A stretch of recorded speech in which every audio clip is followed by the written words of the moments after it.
Et bonjour à tous, bienvenue dans cette vidéo de présentation de compte sur Ni no Kuni Grand Cross. Perdons pas de temps, présentons tout de suite les différentes stats que j'ai avec mon marteleur niveau 96.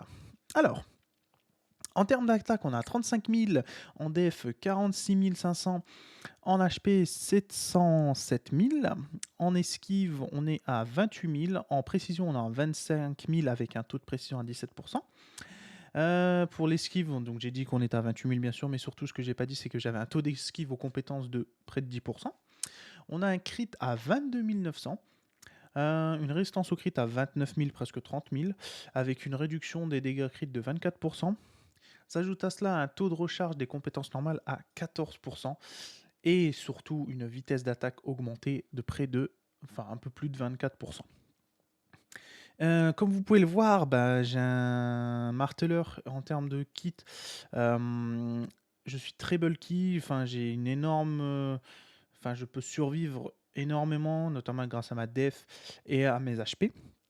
Néanmoins, l'attaque est un gros point noir sur mon perso. Malgré que j'essaye un peu de l'optimiser, il faudrait que j'arrive à au moins 40 000 pour avoir quelque chose d'assez équilibré en termes de stats. Et ça pourrait peut-être venir grâce à mon collier avec un petit éveil maudit plus élevé. Et donc en parlant de l'équipement, on va passer à ça. Bah déjà le gros point noir que j'ai sur mon équipement, bah, c'est les accessoires. Encore bon, le collier est pas si mauvais que ça. Après, il faudra que je le passe encore éveil 10, puis un éveil maudit bien plus élevé. Et une augmentation maudite bien plus élevée. Malheureusement, en termes de boucle d'oreille, bah, c'est assez faible. On n'est qu'à un éveil 1, surtout pour un 4 étoiles normal. Malheureusement, je ne fais pas beaucoup les boss de chance, ce qui est très pénalisant.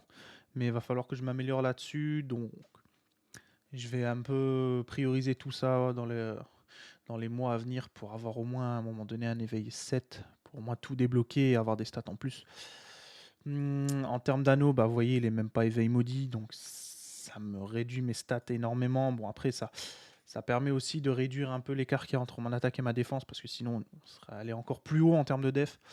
Mais bon, à un moment donné, il va bien falloir faire ça, hein, il va bien falloir le passer. Mais bon, on va essayer de réduire l'écart d'une autre manière. Considérant les armes, on a du coup 3 marteaux, 2 marteaux 4 étoiles normales éveil 10 et un marteau 4 étoiles rare éveil 3. Le marteau du gardien, alors voilà un peu, je vous laisse rapidement regarder. Et lui, il est gravé niveau 9 avec pas d'éveil pour le deuxième palier, seulement pour le premier et le troisième, ce qui est assez dommage. Mais bon, on va continuer toujours à l'éveiller, même si c'est très chiant et très long à éveiller, à graver, pardon, excusez-moi. Il faudrait aussi que j'améliore les gemmes. Ça, c'est aussi un gros point noir de mon compte. J'ai pas beaucoup taffé les gemmes. Et donc, je suis très preneur si vous avez des moyens pour farmer les gemmes. Enfin, au moins pour farmer les choses pour améliorer les gemmes. Parce que vous voyez, des fois, là, c'est pas ouf du tout. Là, c'est morbide. C'est vraiment de la merde. Mais bon, voilà. Si vous avez des coins pour m'aider à farmer les gemmes, je suis vraiment preneur. Donc les armes c'est fait, enfin que dire sur les armes? Bah, en soi, je pense que vous les connaissez peut-être. Celui-là, ce qui est intéressant, c'est l'augmentation sur les dégâts des attaques normales. Là, c'est l'augmentation pour les capacités spéciales. Et là, c'est le Saint Graal, le marteau du temps, avec sa vitesse d'attaque qui me permet d'augmenter ma vitesse d'attaque à 16,25%, ce qui est énorme. Ça me permet de taper plus vite du coup. On a les bottes de tueurs de dragons qui sont plutôt bien, surtout qu'ils sont éveil 3. Après, il faut encore que j'améliore les gemmes pour avoir quelque chose de bien meilleur. Notamment que là, ça me permet d'avoir de l'HP en plus. Donc c'est nécessaire. En termes de compétences, bah, ça me permet d'avoir en termes de capacité qui sont donnés, ça me permet d'avoir de l'esquive de compétences. Donc c'est plutôt pas mal. On a les gants de Berserker, donc toujours les gemmes un peu merdiques, mais bon, qui me permet surtout d'avoir un temps de recharge des compétences normales réduit, de près de 15% quand il sera éveil 10. Ça me permet aussi vu que je peux l'éveiller un peu plus, je le privilégie celui-ci à la place des gants 4 étoiles rares que j'ai aussi, mais surtout ça me permet déjà d'avoir quelque chose de très intéressant pour mon maintenant avec le temps de recharge des compétences normales qui est réduit, mais aussi avoir beaucoup plus d'HP vu que l'éveil est beaucoup plus haut. C'est pour ça que je prends ces gants-là. Le sein bandeau de sein, hein, franchement, Je pense que c'est le meilleur, facilement le meilleur casque 4 étoiles déjà free pour les free-to-play, avec il donne de la défense. Du coup, quand tu peux l'éveiller beaucoup plus facilement, donc de l'HP. C'est vraiment incroyable pour le marteleur, il est incroyable. Franchement, il est vraiment incroyable, il est même meilleur que certains casques de 4 étoiles rares. Donc voilà, on en a fini avec l'équipement. On va passer peut-être aux compétences. Alors les compétences, c'est assez simple. Les compétences normales, ça tout le monde les connaît en soi. Les compétences spéciales. Alors, j'utilise cri de guerre, le bouclier pointe de glace et l'électricité statique. Alors ça me permet d'avoir un bon équilibre entre offensivité, utilité et dégâts. Alors pourquoi? Parce que celle-là, ça va me permettre avec une, un bouclier qui est égal à 30% de mes PV max de gagner beaucoup en survie. Et donc ça me permet de rester beaucoup plus longtemps sur le champ de bataille et surtout d'engager le combat, notamment en vallée de la lave, beaucoup plus facilement et plus sereinement.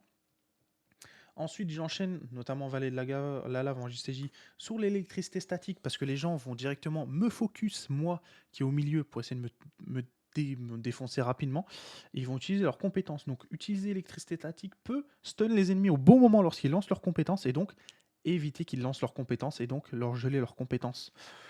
Ensuite, j'enchaîne avec cri de guerre, parce qu'il va me permettre de réduire les attaques normales. Donc, grâce à ça, j'aurai déjà enlevé des compétences. Il en restera peut-être une, voire deux maximum. Et là, ça va me permettre de leur geler, de prendre beaucoup moins de dégâts pour leurs attaques normales pendant un moment, et surtout qu'ils seront obligés de m'attaquer pendant 3 secondes. Ce qui me permet à mes coéquipiers de prendre l'avantage au niveau des points de dégâts et au niveau de faire baisser leur vie au maximum avant de les finir. Voilà, après ici, on est sur des trucs très basiques avec de l'HP, de la def et un peu de dégâts qui n'est pas encore amélioré au max, mais ça va venir. En termes de monture qui donne pas mal de stats, on est déjà sur ma monture préférée qui est payante, c'est la charrette de bonbons. Bon, elle apporte rien de plus que les autres montures, hein, sauf qu'elle est payante, donc je dirais qu'elle est plus belle, c'est tout. Mais ce qui est important, c'est surtout les décorations. Alors, pour la monture principale, je suis plutôt parti sur de l'HP ici. Si je dis pas de bêtises, de la résistance au crit. Et là, de l'esquive. Vous voyez que j'ai des décorations rares, donc ce qui me permet d'avoir en plus un petit bonus en plus à chaque fois. Et là, je suis parti sur une poupée attaque pour essayer toujours de réduire l'écart qu'il y a entre mon attaque et ma def. Après là, c'est un peu tout partout, ça va avec un peu ce que j'avais. Et ce qu'il faut retenir, c'est surtout que il y a beaucoup de résistance au crit et pas mal de poupées de PV. Voilà. Les skins, on s'en fiche. Les animaux de compagnie. Alors, j'ai Fennec, ouais, si je dis pas de bêtises, le Fennec, qui me permet d'avoir un peu plus, enfin, qui me permet d'avoir un peu d'attaque, la dev, de l'esquive, tout ça, mais surtout qui me permet d'avoir un peu plus d'or avec 3%. C'est pas grand chose, mais ça permet d'avoir un peu de différence. Et la loutre, du coup, qui me donne un peu de def, de l'HP, de la précision. Même si je pense qu'il faudrait plutôt que je prenne. Non, j'ai rien dit, j'allais dire ça, mais non, je pense pas. Il y en a aucun qui peut donner de l'attaque. Ouais. Bon, voilà. Je peux pas faire de fusion, j'en ai pas plus. Voilà, en termes de collection, on s'en fout un peu, mais bon. Hop. En termes de familier, alors, je suis parti sur 3 familiers, 2 familiers de feu, un familier d'eau. Voilà. Alors, pourquoi ces familiers-là? Pourquoi? Alors, tout simplement parce que déjà, Castader me permet d'avoir des PV, qui est proportionnel aussi, l'augmentation des PV est proportionnelle au nombre de familiers de feu que j'ai. Donc, vu que j'en ai 2, ça me permet d'augmenter mes PV de 6%. Vous me direz, oui, mais tu peux en mettre 3. Oui, mais l'augmentation, du coup, sera de 9%. Et ça, on verra plus tard pourquoi j'ai mis un autre familier de feu qu'à la place de lui. Il permet de faire des dégâts et surtout de réduire l'attaque des adversaires. Et ça permet du coup de mieux tanker. Ce qui est plutôt pas mal. Après là, c'est pour l'arène des familiers. Je m'étendrai pas trop dessus vu que je connais rien. Voilà. Ensuite, du coup, on a Sapor, le Saint Sapor. Que dire sur lui? Bah écoutez, il est plutôt pas mal, il me permet de réduire les dégâts, d'augmenter ma défense lorsque je mange des aliments, enfin des plats, donc c'est énorme. Permet d'augmenter jusqu'à presque, même plus que 50 000 de def, si je dis pas de bêtises. Faire des dégâts toujours, et il faudrait que j'arrive à trouver un truc pour brûler les adversaires, pour les étourdir, ça serait cool. Ça c'est la vallée. Et là on vient à Sépia Adorable. Sépia Adorable, c'est pour moi le meilleur support, vraiment. Enfin, il me permet déjà pour moi, marteleur, Il me permet en tout cas de gagner 6% de PV, vu qu'il éveille 3. Donc au lieu d'avoir 3 familiers de feu et gagner du coup grâce à Castaner 9%, là grâce à Castaner et Sépia Adorable, de gagner en tout 12% de PV. Ce qui est énorme, véritablement énorme. Ensuite, son actif me permet de gagner instantanément 13% de mes PV et 7400, ce qui équivaut, on va dire, à peu près à, je crois, 14% de mes PV. Ce qui est pas mal. Ce qui est plutôt pas mal. Mais ça me permet surtout d'augmenter mon attaque et donc de faire plus de dégâts pendant une petite durée. Et ça permet vraiment de me rendre un peu plus compétitif dans la vallée de la lave. Et donc c'est plutôt pas mal. Même si je ne farme pas la vallée de la lave, mais bon, c'est souvent sympa de faire un peu de PVP quand même. Là, je vous laisse un petit peu si vous voulez faire pause pour voir un peu mes familiers. Attendez, hop, hop, hop, hop, voilà. Là, ce sera mieux.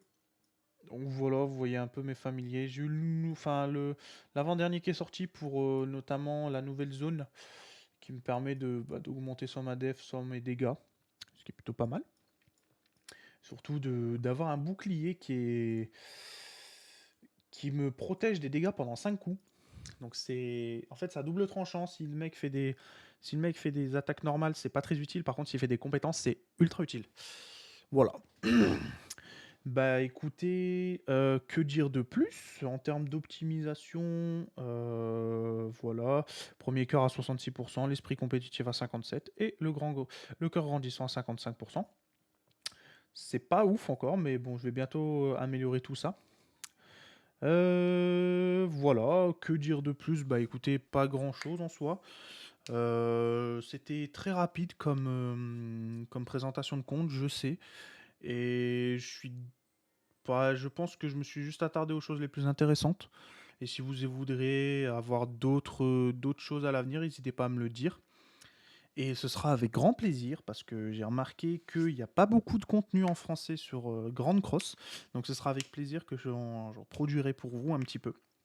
Donc n'hésitez pas à me dire ce que vous aimeriez. Ok. Sur ce, je vous souhaite de passer une excellente journée et à très vite tout le monde.